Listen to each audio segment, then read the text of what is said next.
Well, Fox Carolina investigates 3 years after a woman was robbed in Atlanta, and she claims the money that was stolen from her has been held by Greenville police. But she's been fighting for years to get that money back, and Scotty Hunter is following the money as her fight continues.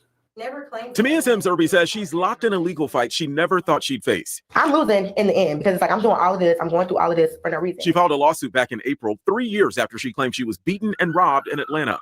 The men were arrested here in Greenville, and thousands of dollars of her money was then put into lockup at the Greenville Police Department. Do you feel like you're being victimized again by the police department? Yes, because it's like, what is y'all issue? Because why won't y'all just give the money back to me? Fox Carolina legal analyst Grant Varner says if you're watching this, the same thing can happen to you. Oh, it absolutely could. And it's not just with cash, it's with anything you own. Any kind of high value item.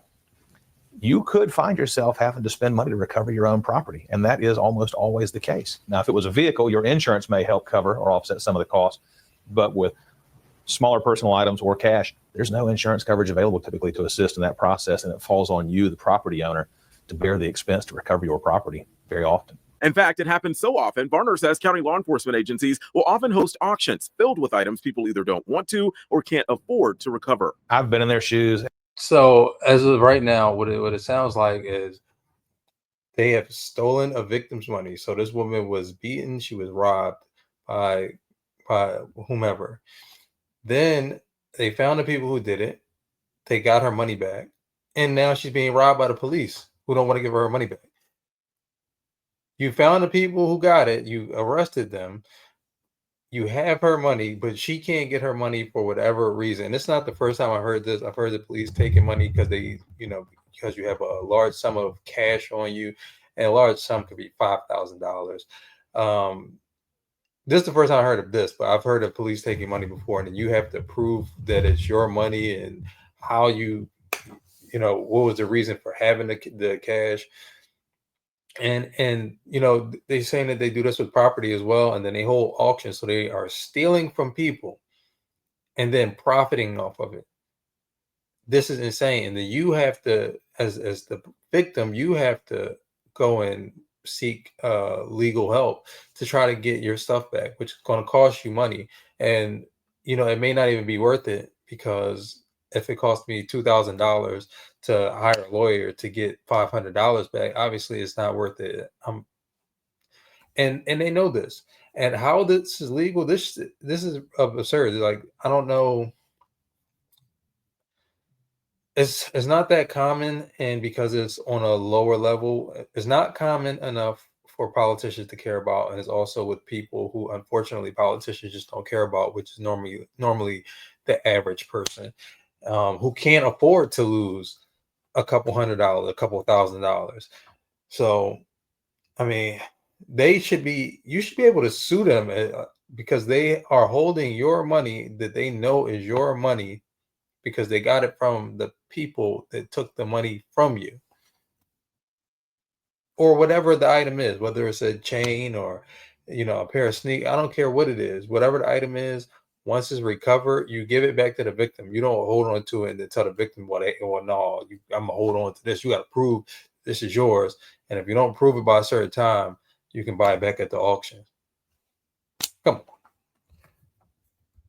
And worst case scenario, if you do have to go through all this, the police should have the burden of paying for your legal defense. Just like in frivolous lawsuits, when they come about, and they ask the other person, they tell the other person, they tell the other person, you have to pay for the other people's legal defense.